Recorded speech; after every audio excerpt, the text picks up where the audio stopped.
Yes. They can, yep.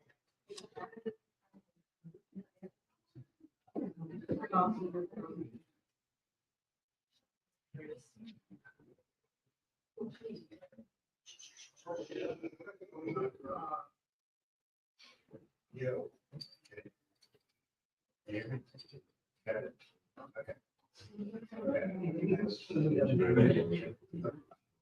They got everything, Jim. They got everything.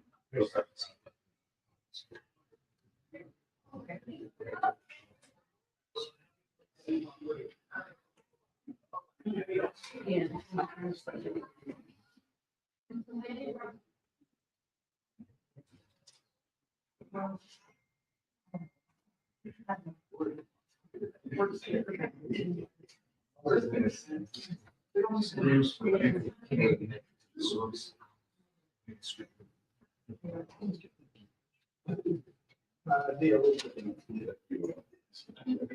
Yeah, they were flex. Yeah, so the right.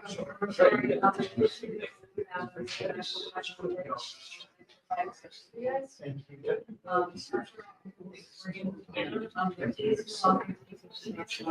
Yeah. I don't think that's.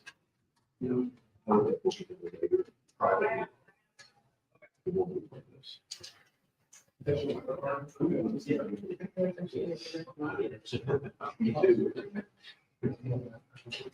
Correct, correct. Please allow.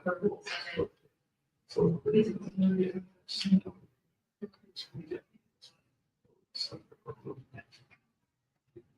Okay.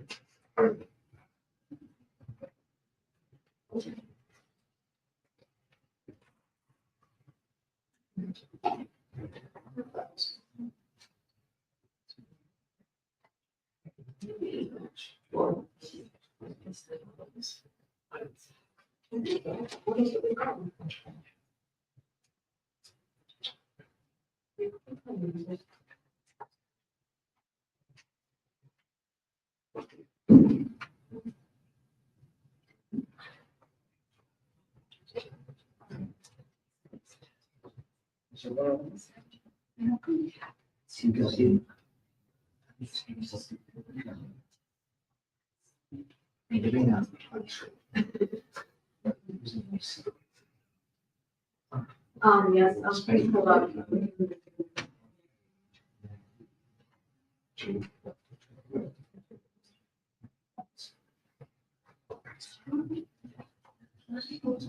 My committee has, it doesn't know, so I can take on that.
It's just.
Hey guys,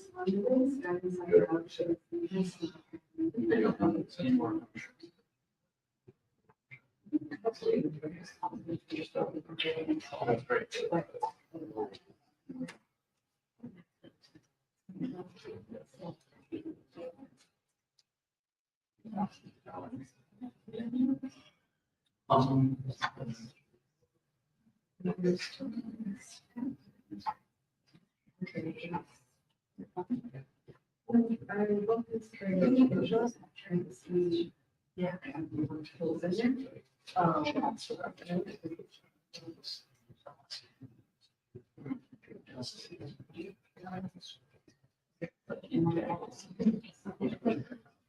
Yeah.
Stickers.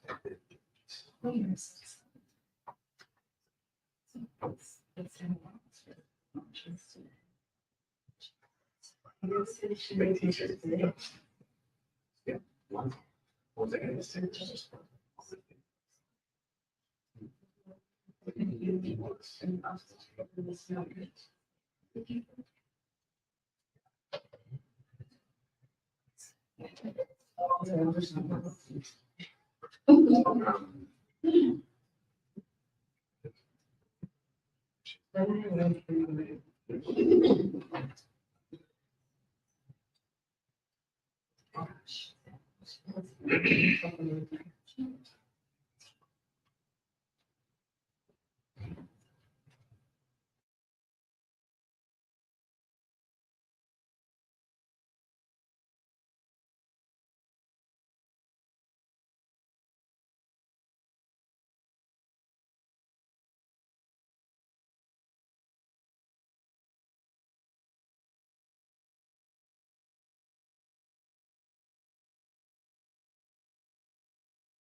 Still.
That just happened.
Jack.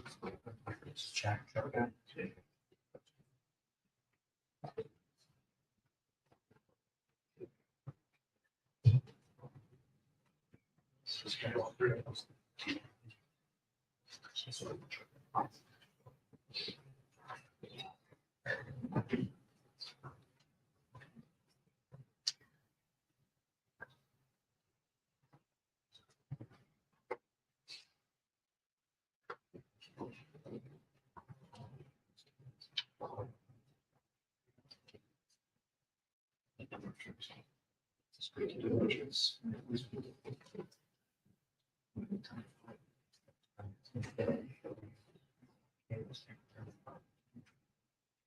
have to stay. So.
You know, so it's partial.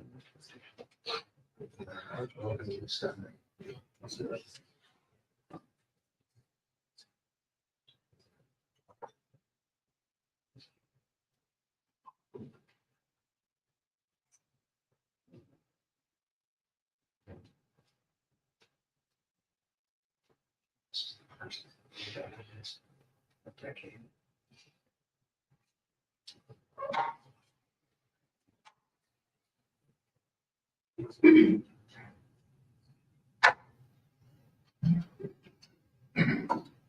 That's nice. Oh,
On the ground.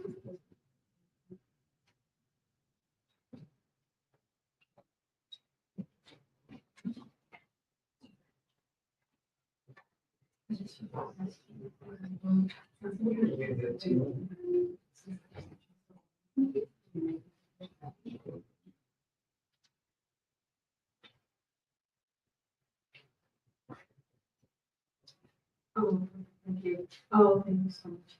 That's so nice.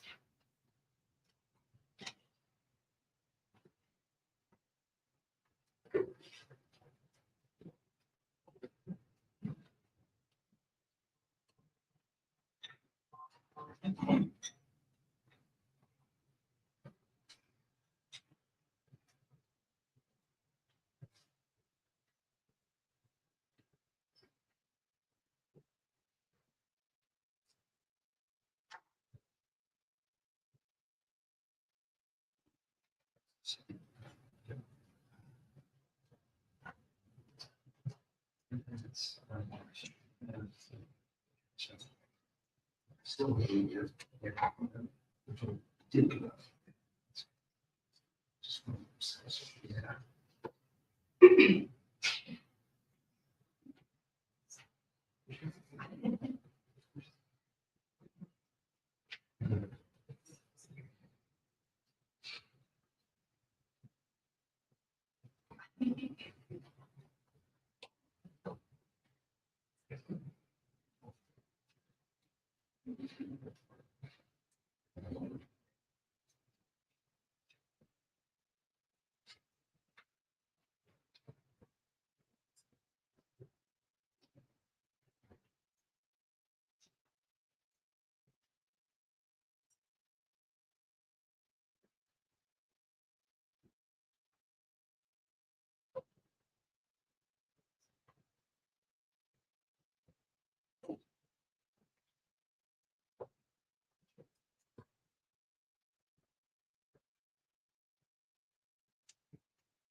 It's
good to take.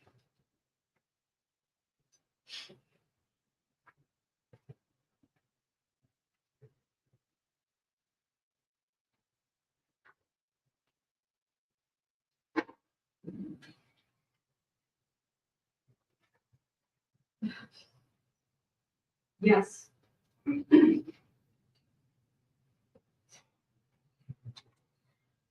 Yes, shots are good too. Not the shots I did.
Sure.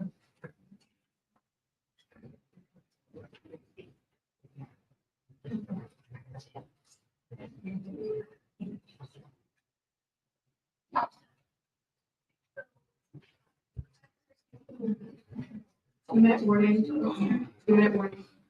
Okay, Monday morning. Good choice. Yes, Tuesday morning. Sept.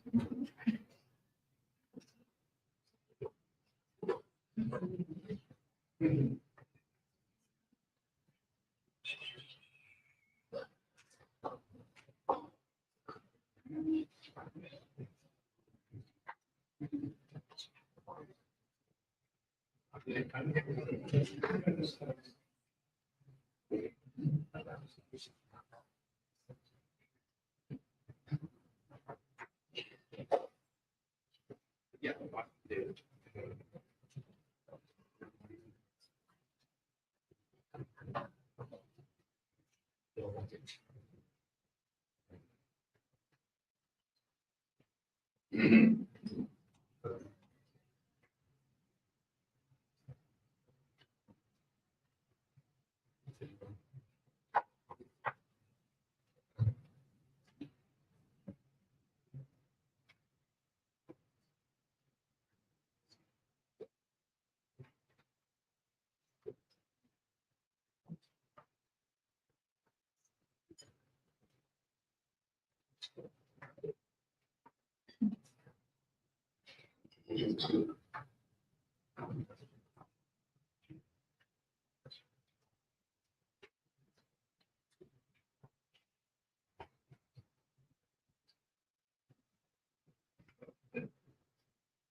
Hello,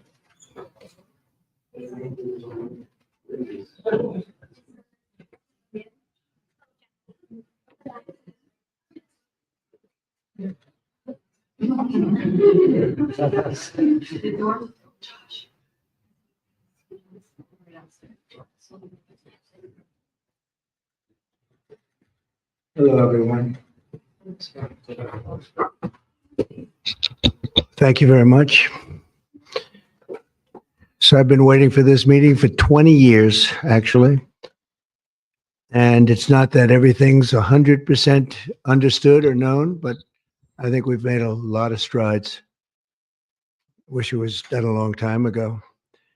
Today, we're delighted to be joined by America's top medical and public health professionals as we announce historic steps to confront the crisis of autism. Horrible, horrible crisis. I want to thank the man who brought this issue to the forefront of American politics along with me. And we actually met in my office. Is it like 20 years ago, Bobby? It's probably 20 years ago in New York. I was a developer, as you probably heard, and I always had very strong feelings about autism and how it happened and where it came from. And he and I don't know, the word got out, and I wouldn't say that people were very understanding of where we were, but it's turning out that we understood a lot more than a lot of people who studied it, we think. And I say we think because I don't think they were really letting the public know what they knew. Thanks as well to the director of the National Institute of Health, Dr. Jay Bhattacharya, FDA Commissioner, Dr. Marty McCary. These are great people. Administrator of the Centers for Medicine and Medicaid Services, Dr. Mehmet Oz, and Acting Assistant Secretary of HHS, Dr. Dorothy Fink. So thank you all. Thank you, Dorothy, very much. The meteoric rise in autism is among the most alarming public health developments in history. There's never been anything like this. Just a few decades ago, 1 in 10,000 children had autism. So that's not a long time. And I've always heard, they say a few, but I think it's a lot less time than that. It used to be 1 in 20,000, then 1 in 10,000. And I would say that's probably 18 years ago. And now it's 1 in 31, but in some areas it's much worse than that, if you can believe it, 1 in 31. And I gave numbers yesterday. For boys, it's 1 in 12. I was told that's in California where they have for some reason, a more severe problem. But whether it's 1 in 12 or 1 in 31, can you imagine? That's down from 1 in 20,000, then 1 in 10,000. And now we're at the level of 1 in 12 in some cases for boys, 1 in 31 overall. So since 2000, autism rates have surged by much more than 400%. Instead of attacking those who ask questions, everyone should be grateful for those who are trying to get the answers to this complex situation. And the first day all of these great doctors behind me were there, I told them, this is what we have to find out. Because when you go from 20,000 to 10,000, and then you go to 12, there's something artificial. They're taking something. And by the way, I think I can say that there are certain groups of people that don't take vaccines and don't take any pills that have no autism. Does that tell you something? That's currently, is that a correct statement, by the way? There are some studies that suggest that, with the Amish, for example. The Amish, yeah, virtually. I heard none. See, Bobby wants to be very careful with what he says, and he should, but I'm not so careful with what I say. But you have certain groups, the Amish as an example, they have essentially no autism. First, effective immediately, the FDA will be notifying physicians that the use of let's see how we say that. Acetaminophen. Is that okay? Which is basically commonly known as Tylenol, during pregnancy can be associated with a very increased risk of autism. So taking Tylenol is not good. All right, I'll say it. It's not good. For this reason, they are strongly recommending that women limit Tylenol use during pregnancy unless medically necessary. That's, for instance, in cases of extremely high fever, that you feel you can't tough it out, you can't do it. I guess there's that. It's a small number of cases, I think. But if you can't tough it out, if you can't do it, that's what you're going to have to do. You'll take a Tylenol, but it'll be very sparingly. Can be something that's very dangerous to the woman's health. In other words, a fever that's very, very dangerous, and ideally a doctor's decision, because I think you shouldn't take it. And you shouldn't take it during the entire pregnancy. They may tell you that toward the end of the pregnancy, you shouldn't take it during the entire. And you shouldn't give the child the Tylenol every time he's born and he goes and has a shot. You shouldn't give a Tylenol to that child. All pregnant women should talk to their doctors for more information about limiting the use of this medication while pregnant. So ideally, you don't take it at all. But if you can't tough it out, if there's a problem, you're going to end up doing it. The other thing that I can tell you that I'll say that they will maybe say at a little bit later date, but I think when you go for the shot, you do it over a 5-time period. Take it over 5 times or 4 times, but you take it in smaller doses and you spread it out over a period of years. And they pump so much stuff into those beautiful little babies. It's a disgrace. I don't see it. I think it's very bad. They're pumping, it looks like they're pumping into a horse. You have a little fragile child, and you get a vat of 80 different vaccines, I guess, 80 different blends, and they pump it in. So ideally, a woman won't take Tylenol. And on the vaccines, it would be good, instead of one visit where they pump the baby, load it up with stuff, you'll do it over a period of 4 times or 5 times. I've been so into this issue for so many years just because I couldn't understand how a thing like this could happen. And it's artificially induced. It's not like something that when you go from all of those, healthy babies to a point where I don't even know structurally if a country can afford it.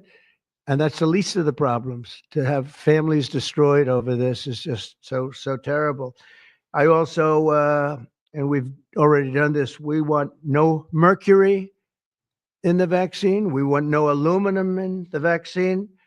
The MMR, I think, should be taken separately. This is based on what I feel, the mumps, measles, and all the 3 should be taken separately. And it seems to be that when you mix them, there could be a problem. So there's no downside in taking them separately. In fact, they think it's better. So let it be separate. The chicken pox is already separate, because when that got mixed in, I guess they made it 4 for a while. It really was bad. So they make chicken pox. Individually, they're okay. When you mix them, something maybe happens. So there's no downside in doing it. It's not like, if you do it, bad things. No, it's only good side. And it may not have that much of an impact, but it may have a big impact. So let those be taken separately. And then hepatitis B is sexually transmitted. There's no reason to give a baby that's almost just born hepatitis B. So I would say wait till the baby is 12 years old and formed and take hepatitis B. And I think if you do those things, it's going to be a whole different, it's going to be a revolution in a positive sense in the country. The FDA will be updating the label of an existing drug to reflect potential benefits in reducing some autism symptoms. This gives hope to the many parents with autistic children that it may be possible to improve their lives. That's one of the things that I'm very, very happy about. I mean, this was mostly going to be on how not to have the child affected, but we've learned some pretty good things about certain elements of genius that can be given to a baby, and the baby can get better. And in some cases, maybe substantially better. Not going to be easy, but be a lot easier if it didn't happen in the first place, as these great parents fully understand, right? They fully understand. I feel so terribly for, I have so many friends with autistic children. It's a tough situation. Finally, to help reach the ultimate goal of ending the autism fever, the NIH will be announcing 13 major grant awards from the Autism Data Science Initiatives. And to be honest with you, to me, that's the least important. It's not even a money thing at this point. There's so much money, but they have to do, and they have to move quickly. When the alternative is that nothing bad can happen, let's do it now. I was just saying to Bobby and the group, let's do it now. Nothing bad can happen. It can only good happen. But with Tylenol, don't take it. Don't take it. And if you can't live, if your fever is so bad, you have to take one, because there's no alternative to that. Sadly, first question, what can you take instead? It's actually, there's not an alternative to that. And as you know, other of the medicines are absolutely proven bad. I mean, they've been proven bad with the aspirins and the Advils and others, right? And they've been proven bad. So I'd like to ask Bobby to get up to the podium and say a few words, and then Dr. Bhattacharya and Dr. McCary, Dr. Oz, Dr. Fink, followed by two incredible mothers that have experienced firsthand what this country is going through, what parts of the world are going through. And I will say there are parts of the world that don't take Tylenol. I mean, there's a rumor, and I don't know if it's so or not, that Cuba, they don't have Tylenol because they don't have the money for Tylenol, and they have virtually no autism, okay? Tell me about that one. And there are other parts of the world where they don't have Tylenol, where they don't have autism. That tells you a lot. And I want to say it right now. And you know, the way I look at it, don't take it. Don't take it. There's no downside in not taking it. So I'd like to ask Bobby to come up and say a few words. I hope I didn't ruin his day, but that's the way I feel. I've been very strong on the subject for a long time. You know, life is common sense too. And there's a lot of common sense in this. And I wish things like this were brought up. And this group has worked so hard on it. But I'd like to be a little bit more, a little speedier in the process of a recommendation, because there's no harm in going quicker. There's absolutely no harm. At worst, there's no harm. Thank you very much, Bobby, please. Thank you, Mr. President. To meet the president's challenge, I ordered HHS to launch an unprecedented all-agency effort to identify all causes of autism, including toxic and pharmaceutical exposures. At President Trump's urging, NIH, FDA, CDC, and CMS are turning over every stone to identify the etiology of the autism epidemic and how patients and parents can prevent and reverse this alarming trend. We have broken down the traditional silos that have long separated these agencies, and we have fast-tracked research and guidance.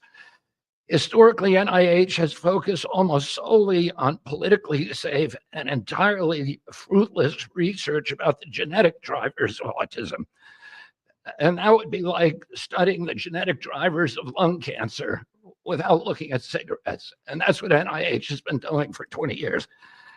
As a result, we don't have an answer to this critical question, despite the cataclysmic impact of the epidemic on our nation's children.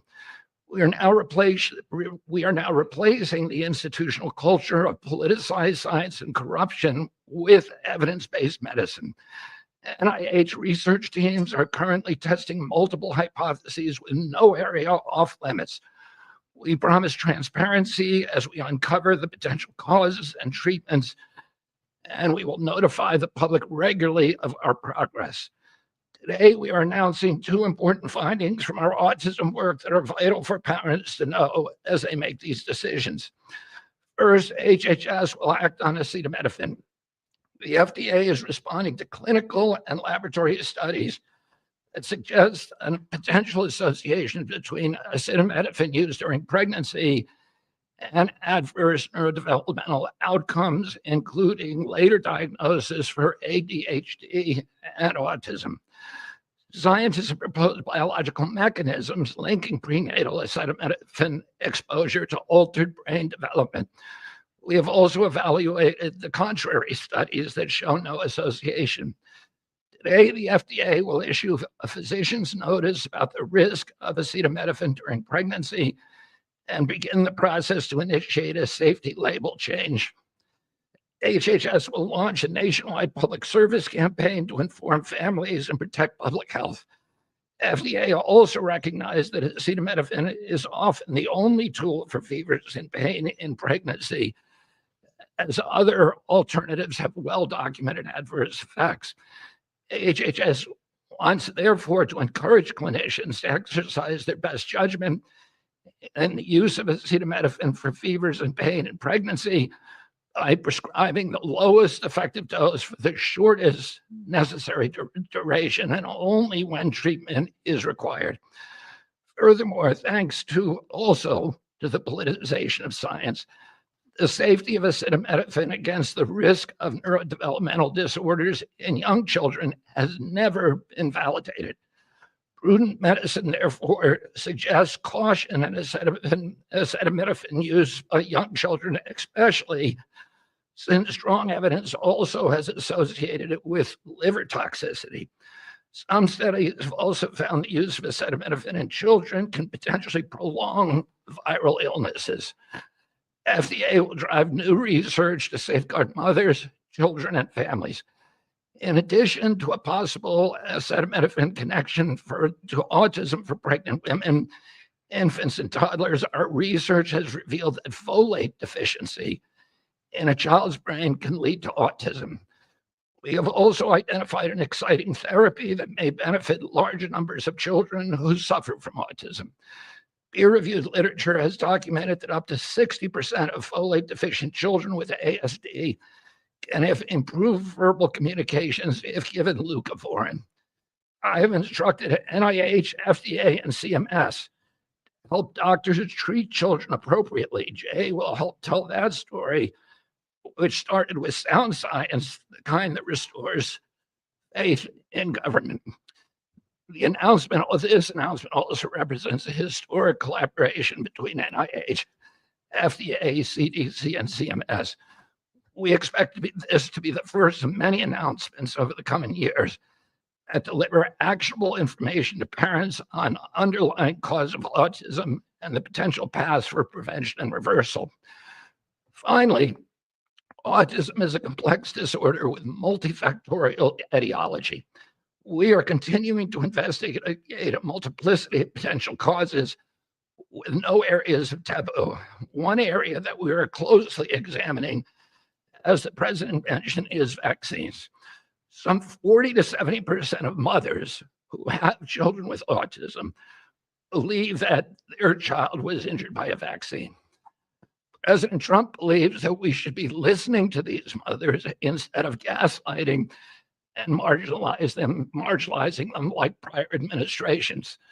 Some of our friends like to say that we should believe all women. But some of these same people have been silencing and demonizing these mothers for 3 decades because research on the potential link between autism and vaccines has been actively suppressed in the past. It will take time for an honest look at this topic by scientists. But I want to reassure the people in the autism community that we will be uncompromising and relentless in our search for answers. We will perform the studies that should have been performed 25 years ago. Whatever the answer is, we will tell you what we find. We are researching this issue to all 3 agencies. Jay will discuss one of our research initiatives at NIH. This model of unleashing unbiased, depoliticized, gold standard scientific research and academic freedom to deliver actionable information to prevent and reverse disease will be a model for the framework to deliver similar results for many other chronic conditions that plague Americans. Jay? Thank you, Secretary Kennedy, and thank you, President Trump. Thank you very much. I'm proud to announce today that the NIH has launched the Autism Data Science Initiative to turbocharge autism research, devoting an additional $50 million to the cause of studying autism. Nearly 250 research teams from across the country applied, sent in their applications, and were peer-reviewed by the NIH review panels. The NIH peer reviewers chose the 13 best projects focused on root causes and therapies, with replication and validation studies to guarantee gold standard science. The studies feature a new kind of science called exposomics, where scientists consider environmental and medical factors, nutrition, events during pregnancy, in combination with biology and genetics to answer vital questions about autism.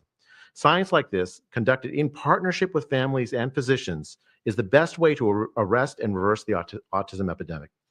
Autism spectrum disorder encompasses a very wide range of symptoms, ranging from mild difficulties with social interactions to profoundly autistic children who experience severe disabilities in speech and behavior. Given this wide range of symptoms across the spectrum, it seems certain that there will be a wide range of biological contributors to explaining the cause. The great thing about the new NIH initiative on autism is that scientists will use rigorous advanced methods in causal inference, machine learning, organoids, and other fresh approaches to the problem. The sharp rise in the prevalence of autism deserves an urgent response by the scientific community. As Bobby said, the NIH has invested a lot of money to study autism over the years, but the research has not produced the answers that families and parents of autistic children deserve, and autistic children themselves deserve. For too long, it's been taboo to ask some questions for fear the scientific work might reveal a politically incorrect answer. Because of this restricted focus in scientific investigations, the answers for families have been similarly restricted, often pointing families to behavioral therapies that don't work for every kid, or suggest non-modifiable genetic factors as the cause. But genetics alone can't explain such a sharp rise in autism prevalence over just a few decades, as the president said. In coming months and years, as NIH scientists learn more that can help autistic children and their families, we won't delay. Like scientists often like to do, I can say as a scientist myself, it's really tempting to delay, but but in face of a problem like this, you have to move fast.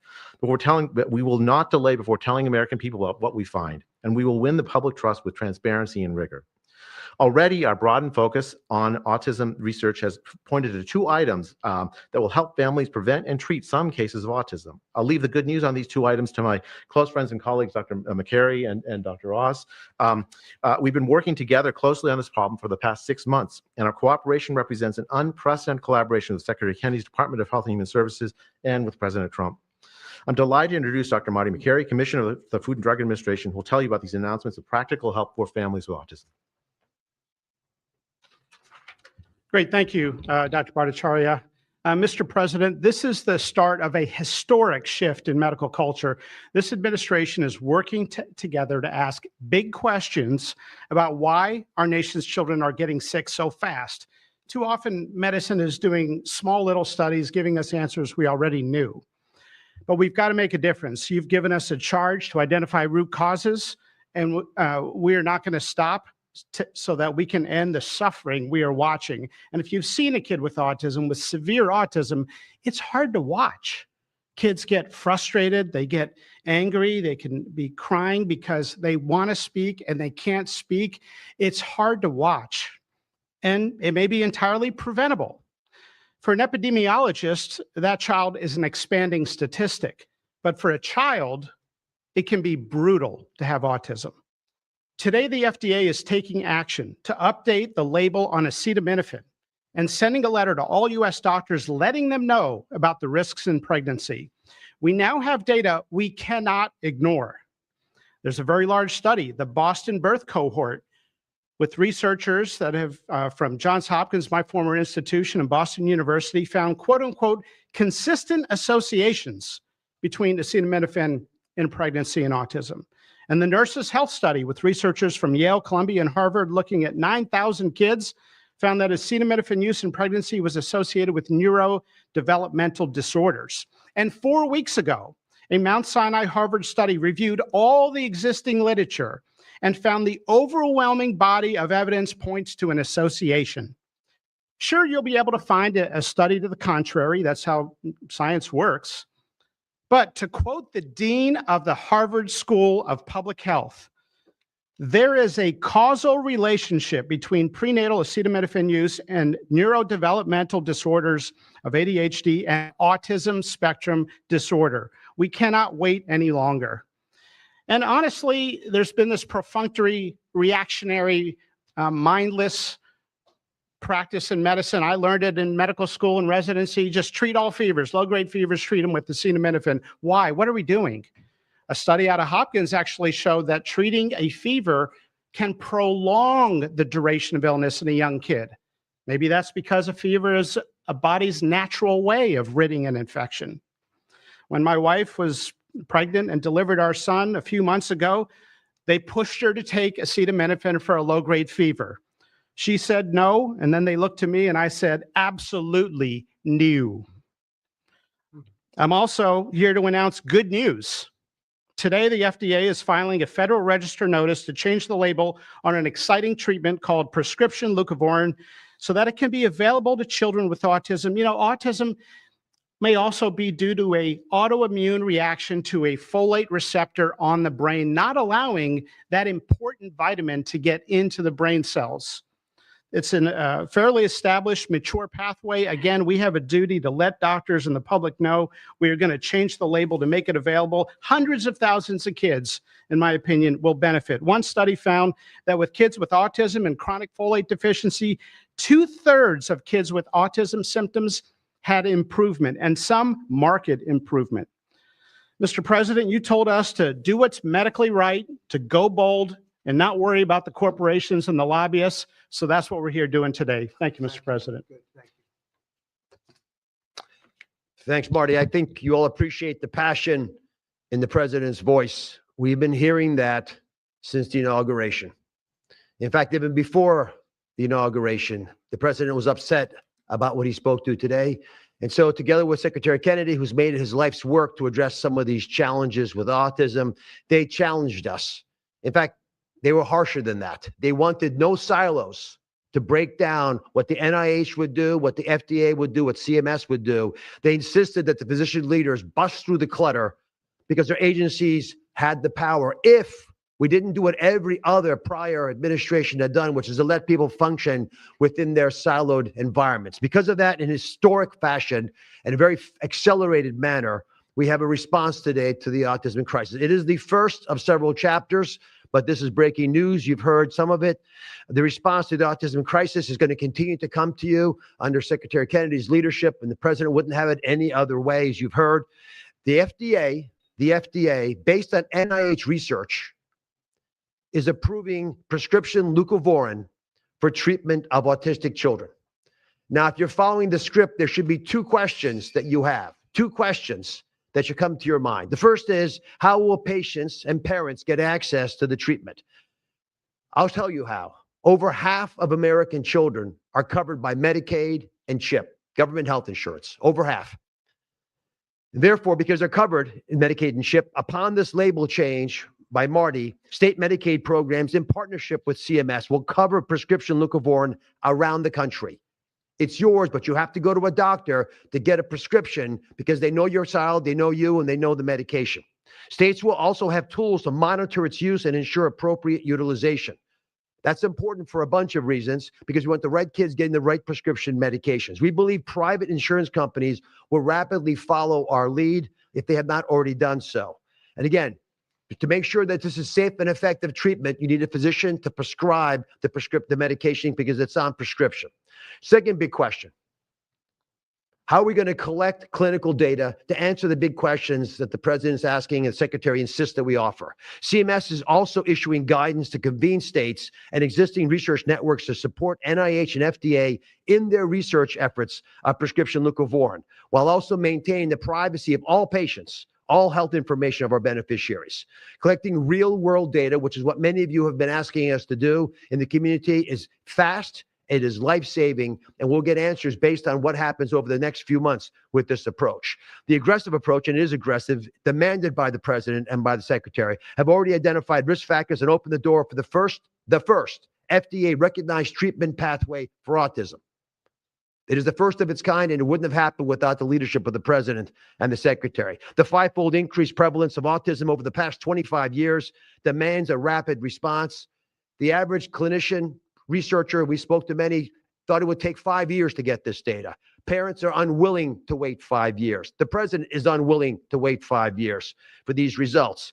So the president and the secretary are acting today with this tri-agency move. The administration's bold actions investing in groundbreaking research follow the science.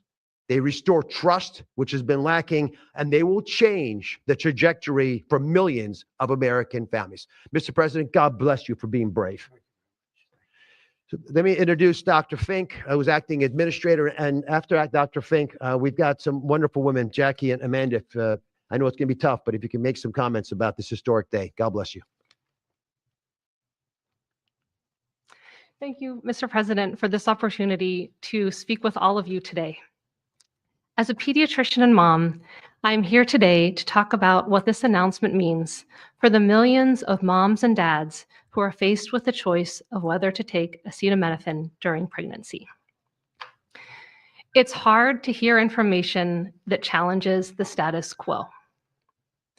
We are sharing this information not to confuse, but to empower parents to make the best choices when taking medications during pregnancy. We are all concerned about the rising rates of neurodevelopmental disorders, including autism. President Trump and Secretary Kennedy are dedicated to radical transparency so that patients have the best, most up-to-date information. We are also sharing this information with our nation's doctors. And we encourage you, as always, to consult with your doctor to make the best decision for you. All too often, it's easy to think that medicines we buy without a prescription pose little to no risk for the mom or the baby. As you heard today, pregnant women who need high fever or pain reduction during pregnancy should take the lowest effective dose of acetaminophen for the shortest possible duration. Most women will not meet these indications during their pregnancies. I am encouraged by these developments today because it is another example of our commitment to the American people to leave no stone unturned in improving the health of our nation's children. Next, I'm going to turn it over to some incredible mothers who are going to share more about their stories, and we're so grateful to have you here today.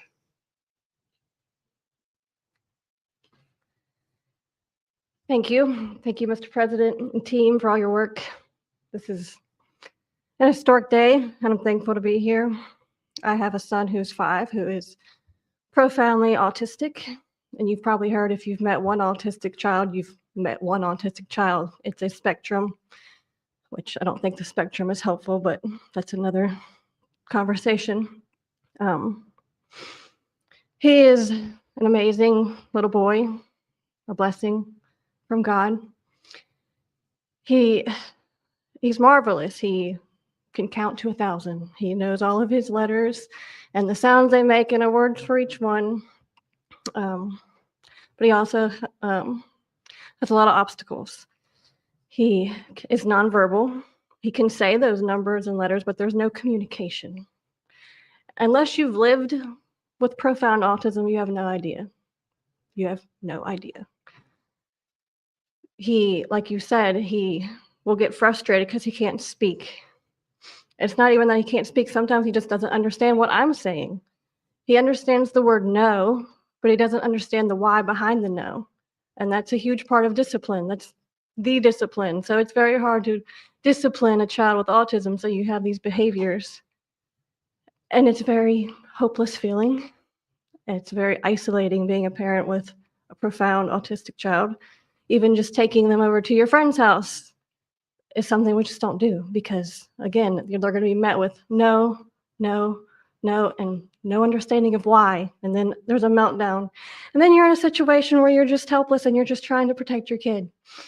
So it's just better not to do it. You learn your limits, and it's been really hard. This is amazing that we're here today. And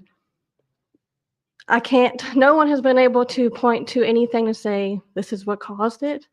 and you can't point to that and say it didn't cause it. I have no idea. I'm completely open, not blaming anything, but I'm open to the discussion and the fact that there's work being done to find answers. I'm very grateful. I was already excited to vote for Mr. Trump anyway, as president. But when we got word of RFK doing his work, I was ecstatic. I could not wait for this work to be done, that somebody would try to find us some answers. I'm just very grateful. I pray for my son every day and hope that he can get the help that he needs. And just thank you. Thank you. Thank you very much. Thank you. You take care.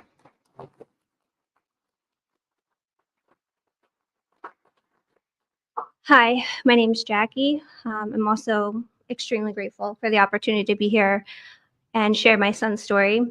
My son is Eddie. He's 11.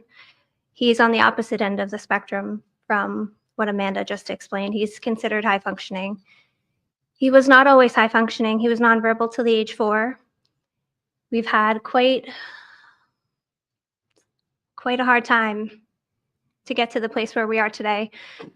I am just so grateful to President Trump and the entire administration for finally listening to moms who have been crying out for help, for answers for years. I've met so many other moms with children on the spectrum in the 9 years since my son's diagnosis, and they all have very similar stories. And they've all just wanted somebody to listen, to not ridicule them or look at them like they were the crazy people. It's hard when you don't have doctors that take the time to really listen and find out when the change happened and what change happened. And it's just, I've been praying for this day for 9 years, and I'm so thankful to God for bringing the administration into our lives. And I'm speechless. This day is a day I never thought would happen. I thought that we would never have an administration that was courageous enough to look into things that no prior administration had. So I'm just here to express my gratitude, and I am looking forward to what comes from this, and hopefully we just get more answers. So thank you. Thank you very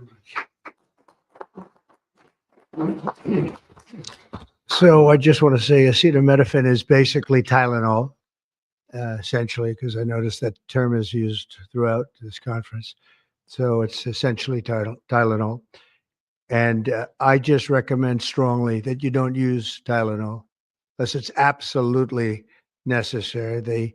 I understand it's maybe 10% of the women that are pregnant are, would perhaps be forced to use it. And that would mean you just can't tough it out. No matter what you do, you can't tough it out. So that's up to you and your doctor. But there's a very strong recommendation, maybe stronger from me than from the group, because they're waiting for certain studies. I just want to say it like it is. Don't take Tylenol. Don't take it. If you just can't, it's fight like hell not to take it. There may be a point where you have to, and that you have to work out with yourself. So don't take Tylenol. Other things that we recommend, or certainly I do anyway, is, and it's so important to me to see the doctor 4 times or 5 times for a vaccine. Don't let them pump your baby up with the largest pile of stuff you've ever seen in your life going into the delicate little body of a baby. Even if it's 2 years, 3 years, 4 years, you just break it up into, I would say 5, but let's say 4 visits to the doctor instead of 1. And certain things I think you should do. We've already taken out and are in the process of taking out mercury and aluminum now. You know what mercury is. You know what aluminum is. Who the hell wants that pumped into a body? And there were rumors about both of them for a long time. But we're having them taken out. We're having them taken out of the vaccines. Hepatitis B, again, that's sexually transmitted. And we think you should wait. I think you should wait till 12. I'm making these statements from me. I'm not making them from these doctors, because when they talk about, different results, different studies, I talk about a lot of common sense, and they have that too. They have that too, a lot. But I recommend the hepatitis B. Take it at 12. sexually transmitted. You don't have to give it to the baby when the baby's 2 years old. And there are a lot of theories on that, but not when they're 12. It's not, doesn't seem to be a problem at all. The MMR and the chickenpox. Chickenpox has already been broken out. It's a singular shot, but the MMR is not. And I've heard for years that there's a problem with it, but they say that there's no problem if you do each shot separately, not put together. So an MMR, go out and do it separately. Don't take Tylenol. Don't give Tylenol to the baby after the baby's born. Every time the baby gets a shot, the baby gets a shot. They say, here, take a cup of Tylenol. I've heard that for years. Take Tylenol. Don't take Tylenol. Don't have your baby take Tylenol. Now, Tylenol is fine for people that aren't pregnant, that aren't in a situation that we're talking about. One very specific situation. If you're pregnant, don't take Tylenol. When you have your baby, don't give your baby Tylenol at all, unless it's absolutely necessary. Don't do it. Break up your visits to the doctors. Break them up. Do it in 5 if you can. Now, it's inconvenient. It's inconvenient. Oh, you got to have to go back another year later. You're going to go back each year for 4 years, 5 years, 3 years. Just break it up. Break it up, because it's too much liquid. Too many different things are going into that baby at too big a number. The size of this thing, when you look at it, it's like 80 different vaccines and beyond vaccines, and 80. And you give that to a little kid. I mean, I can tell you that I had a woman who worked for me, a beautiful, wonderful woman, worked in Trump Tower, and she had the most perfect child, beautiful, just perfect. And I remember this little blonde-haired boy running around the lobby of Trump Tower, so healthy and so vibrant. And I said, that's great. One day I came in and she was crying her eyes out behind the counter. She worked at the front desk. She was crying her eyes out. I've never, as much as I've ever seen anyone distraught, she was. I said, are you okay? What happened? My boy, I've lost my boy. What does that mean, your boy? My boy, you know him, sir. You've seen him grow up. He was so beautiful. And I took him for a vaccine, sir. And he developed this unbelievable, I think she said 107, 108. You know, it goes well beyond when this happens. It goes up to 106, 107, 108.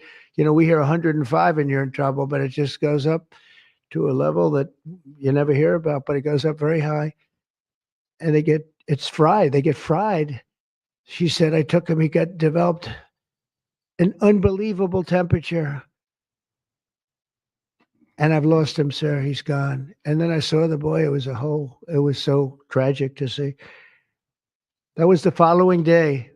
After the vaccine. And I've seen it 2 other times, and I think 3 other times, but 2 other times where they go to the doctor and they get the vaccine, they get the shot. The kid is, badly hurt. Let's be nice, badly hurt.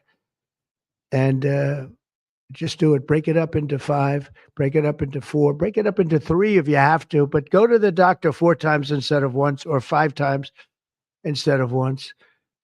And for some reason, they insist that you put it all into the body, and maybe that's the drug companies that make more money that way. Maybe it's the doctors because they don't want to be, doing this so much. Maybe it's the doctors. They get maybe more money. Who the hell knows what it is? Don't do it. Get them broken into 4 or 5 visits. Do it 4 or 5. That means you have 20%, 25% what you're putting into the baby's body. It can only help.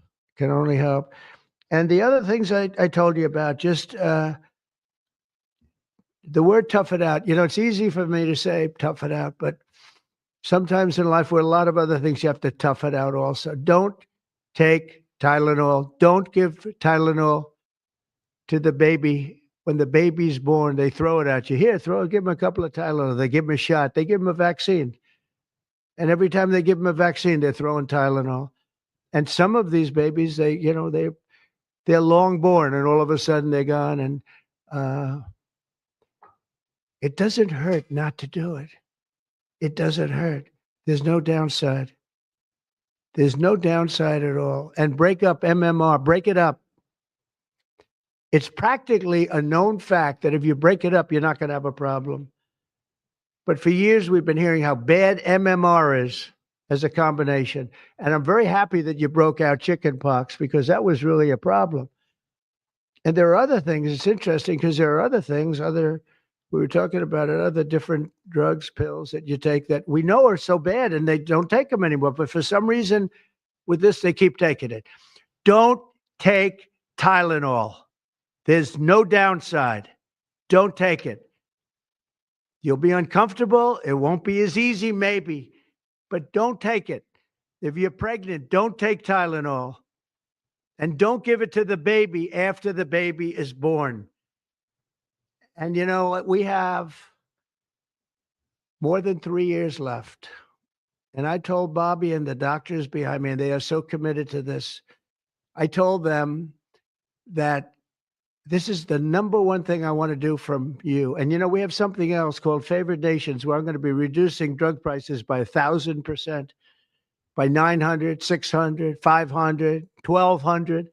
We're going to be reducing drug prices at levels never seen. It's called Favored Nations. We're going to be paying what right now, we're like the garbage can for the rest of the world, and we have been for forever. We pay much higher for drugs than the rest of the world. We subsidize the rest of the world. We're not doing that anymore. And that's a big thing. That's a big thing. That's bigger than anything. I told the story the other night that I was so proud in my first term that for the final year, drug prices went down 0.25%. And I was so proud. I said, why? I'm the first one to do it. I think it was 28 years, they said, where drug prices went down from the beginning of the term to the end. And I was so proud. I called a news conference. I said, you know, drug prices have gone down. First time it's happened in 28 years. You know what it was? 0.25%. I was so proud.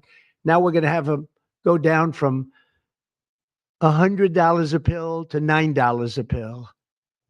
From $1,300 for a shot of like an Ozempic or the fat, I call it the fat pill or the fat drug. Sometimes it works, I guess, for people. The ones I've seen, it hasn't worked so well. I got a lot of friends that have fat. They said, yeah, I lost some weight. I said, you don't look it to me. But they paid $1,300, $1,200, and they go to London and they pay $88. And they call me, they go, what's this all about? We're subsidizing the rest of the world stupidly because we have a lot of stupid people in this country running things. And how big is that? But to me, that's nothing compared to autism. I see that gorgeous boy. I have a big present for him in the back. You know, you bring him back. We're going to bring him into the Oval Office. I have the best present he's ever going to get, okay? A big one. I saved it for you, okay? Because I heard you were coming. Look how beautiful he is. So that's it. There's nothing much to say. Don't take Tylenol if you're pregnant, and don't give Tylenol to your child when he's born or she's born. Don't give it. Just don't give it. And we're going to have, I think, really, if you do all the things that I say, break it up, just break it up, break up the shots with the doctor. MMRs, as I told you, separate. Chickenpox already separate. You do these things. I'm telling you, I want to, when I leave office, I don't want to have, it's going to be the kind of number that we're hearing where it's 1 in 32 or 1 in 10, because I've heard 1 in 10 also. And in California, it's really bad. I want it to be, let's get it back to maybe 1 in 10,000 or 1 in 20,000 or maybe none in 20,000. And the only way you're going to do that, because this is artificially induced. This is induced by something. You don't go from 1 in 20,000 to 1 in 10,000, then to 1 in 10. That means you're taking something and something's wrong. And I feel very certain, and I know I'll be criticized. Someday they'll look back and they'll say, well, it wasn't, but I think it will. I think we're going to have a tremendous, this is the most important. There's nothing more important than me. We cured inflation that Biden gave us. He gave us so much inflation, the biggest ever in history. We got inflation done. We brought prices down. We gave you the largest tax cuts, all that stuff. It doesn't mean a thing compared to what we're doing today. This means everything. So we're going to save a lot of children from a tough life, really tough life. We're going to save a lot of parents from a tough life. Okay, how about a few questions? Let's just make it on this subject. This is so beyond as a subject that I'd rather not talk about, some nonsense on the economy. And I will say this, the economy is unbelievable. The stock market just hit another record high and all that stuff. This means more to me. Yeah, please. I have one on your announcement, one on vaccines that's also related. Yes. Why do you think we haven't heard more previously about the tie to autism in acetaminophen? Nobody knows. I don't know. Not only that, when you say it, you get attacked. I was saying something similar, not as strongly, because now facts are on our side. But I was saying it with Bobby 20 years ago, and I was attacked. I said, whoa, what was that all about? I had no idea. You get attacked. I don't know. The medical community, the drug companies, doctors. I don't know what it is. All I want to do, I don't care. I don't care about being attacked. It doesn't matter to me. I believe that the numbers at the end of our term or shortly thereafter could be really phenomenal. I want it to go up just like it came down to this horrible level. 1 in 10, 1 in 12. I was told 1 in 10. I was told 1 in 12. Today I heard 1 in 31 if you add the girls and the boys together. It's crazy. And it was 1 in 10,000 and 1 in 20,000. It's not even sustainable for a country. You want to know the truth. And there are other places that don't have it. And they have things in common. And that's called medical research. Yeah, please. Mr. President, I'm curious as you look at the trend lines, Yeah. how much of this is the causation of acetaminophen and how much is sort of better diagnosis, doctors, researchers having a better understanding of what, is on the autism spectrum? Sure, go ahead. That's one of the canards that has been promoted by the industry for many years, that it's changed diagnostic criteria, better recognition. But there's been study after study done of that completely debunks that. One of them by the Mind Institute at UC Davis, University of California. But also it's just common sense, because you're only seeing this in people who are under 50 years of age. If it were better recognition or diagnosis, you'd see it in 70-year-old men. I've never seen this happening in people my age. I've never seen a case of full-blown autism, and that means profound autism. I want to be very careful. Head banging, stimming, toe walking, nonverbal, non-toilet trained. I've never in my life seen a 70-year-old man who looks like that. You're only seeing it in the kids. It's an epidemic. Thank you, Mr. President. I was hoping that you could clear up confusion for moms and dads across America, many of whom voted for you. There's a statement that was put out by the American College of Obstetricians and Gynecologists, and in their statement, they write, acetaminophen remains a safe, trusted option for pain relief during pregnancy. And that's at odds with what you said and with what many of the experts say. How do you clear up this confusion? That's the establishment. They're funded by lots of different groups. And you know what? Maybe they're right. I don't think they are, because I don't think the facts bear it out at all. They're fighting for something that, in my opinion, they shouldn't be fighting for. But here's the thing. There's no downside to doing, other than a mother will have to, as I say, tough it out a little bit. There's no downside to doing this. It's not like, oh, if you do this, you're going to die. There's no downside. There's no downside to going over a 4-year or a 5-year period or a 3-year period, or even if you space them out for 6 months, you space it out. There's no downside. And that's why I will say the gentleman behind me, they have very strong views and they feel that we're right, but they'll have more research done over the next 2 months. I said, well, 2 months is a long time. A lot of people could be saved, and there's no downside to doing it. Everything I said, there's no downside to doing it. It can only be good. And I think you're going to see very good results. That's establishment stuff. And we've been reading that about a lot of things for years. And you know what's happened? We've gone from 1 in 20,000 to 1 in 10,000 to 1 in 32 to 1 in 10. Think of it.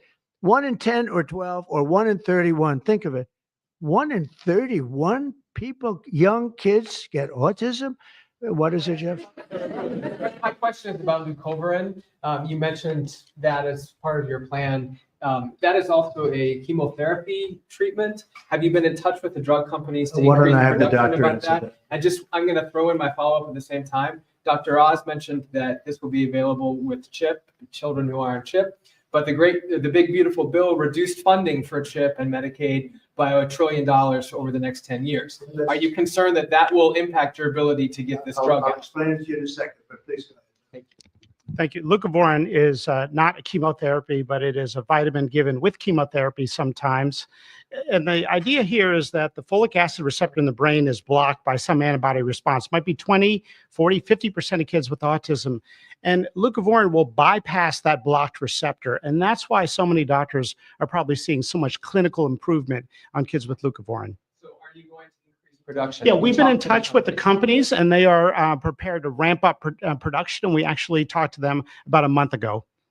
And on your second part of your nasty question, the number is that the great big beautiful bill, which is the greatest, I think one of the best things ever passed in the history, with the tax cuts and regulation cuts and all of the things it does. No tax on tips, no tax on Social Security, no tax on overtime. All of it does. It also gives $200 million, as just explained by Dr. Oz. And I'd like you to explain that to exactly what you're saying. The big beautiful bill actually increases Medicaid spending projected over the next 10 years by $200 billion. There's also a $50 billion rural health transformation fund, which will allow a lot of these programs to get in the rural parts of the country that the president and Congress are handing to governors to start distributing. Those grants have already gone out. The money will be allocated by the end of this calendar year. And I want to point out that the ability of NIH to do research that feeds and hands the ball to the FDA, which then can change labeling to allow Medicaid programs in states to fund this program, will ensure that the things that President Trump and Secretary Kennedy desire are financially affordable for the families around America. You mentioned CHIP. That's why I asked that question. You mentioned that CHIP would fund this for children. But most of the kids are on Medicaid, probably 43% on Medicaid, another 8-10% on CHIP. And all the programs in general are being evaluated. Most of what the one big beautiful bill was seeking to do was to remove fraud, waste, and abuse. But the programs themselves should stay financially intact for the people for whom they were designed, and in this case, for children. And the only thing we cut, so that's 200 billion positive. The only thing we cut was for fraud, waste, and abuse, of which there was a lot in this country, and nobody minds that. Yeah, please. Because when you said that there was no reason to give newborn babies hepatitis B vaccines, but hepatitis B can be contracted not just through sexually transmitted diseases, in terms of needles to open wounds. So when you say you feel, is that appropriate to be telling? I think it's absolutely appropriate. I think they should wait till they're 12 years old. Yes, please. Thank you all for being here. You've been talking about reducing autism by spacing out vaccines. Would you like other combined vaccines babies receive to be spaced out like MMRV? What is this again? You've been talking. Speak up, please. You've been talking about reducing autism by spacing out vaccines. Right, correct. Would you like the other combined vaccines babies receive to be spaced out like MMRV? I would say yes, but that just is, for me, it's a lot of common sense involved in this. It's a process, but we're looking, but it should at least be given separately.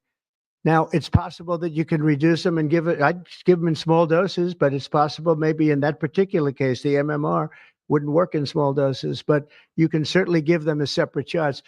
It's been proven to be very safe when you give them in separate shots instead of mixing.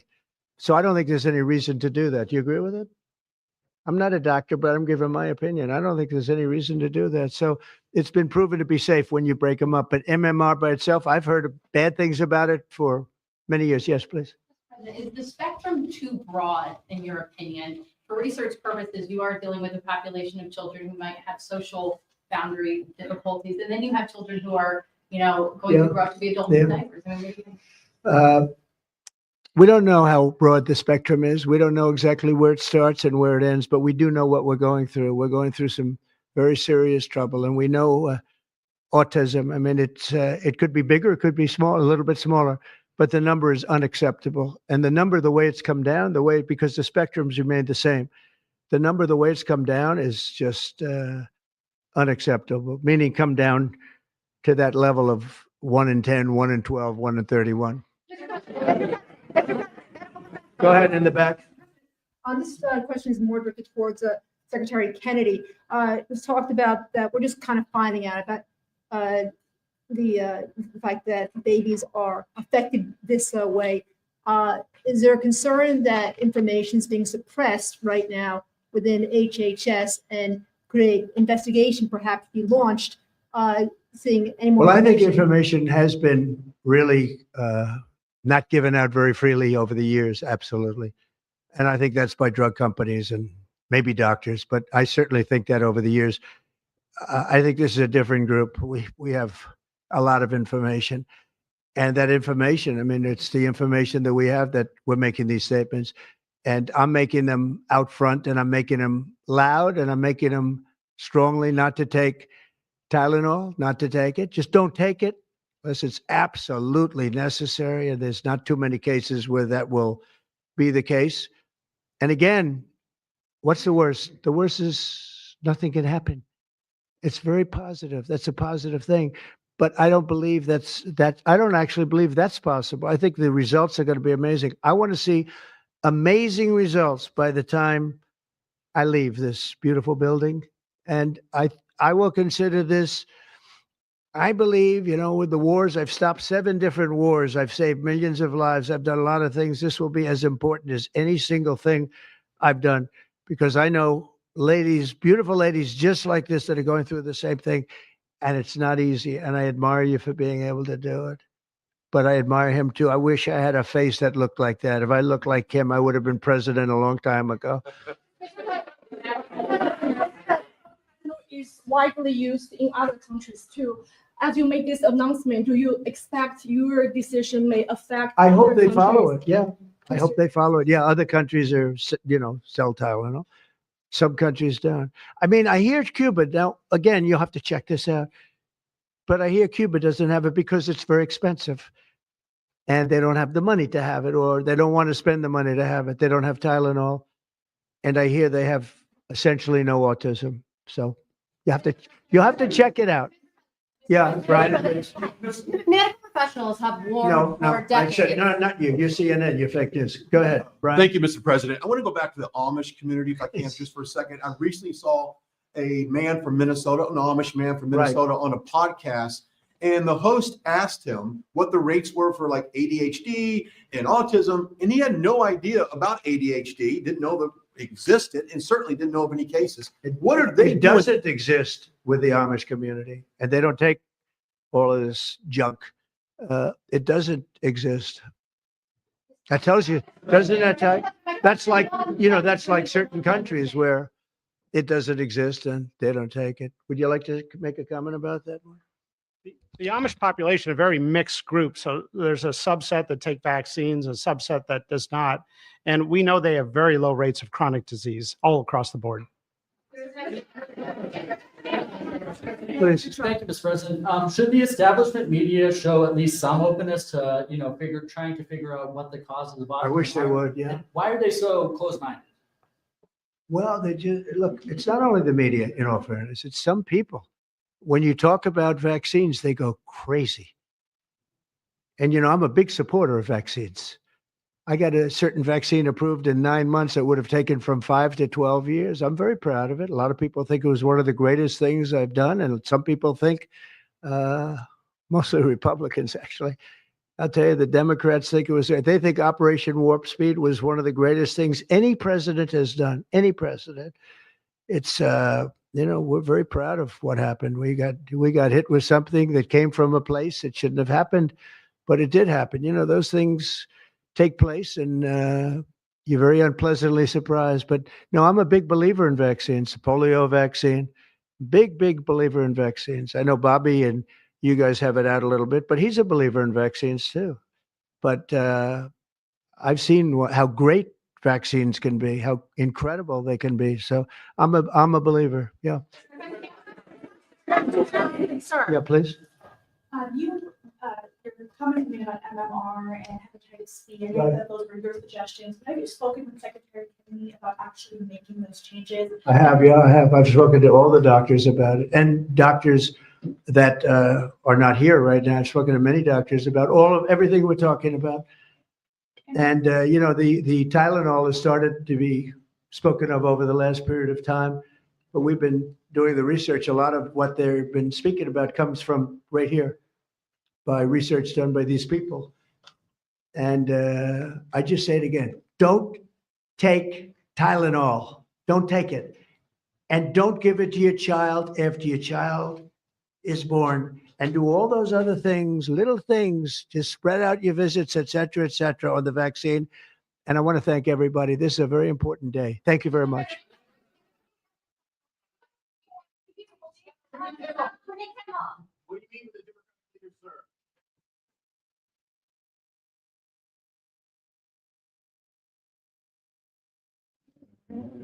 He's not gonna answer my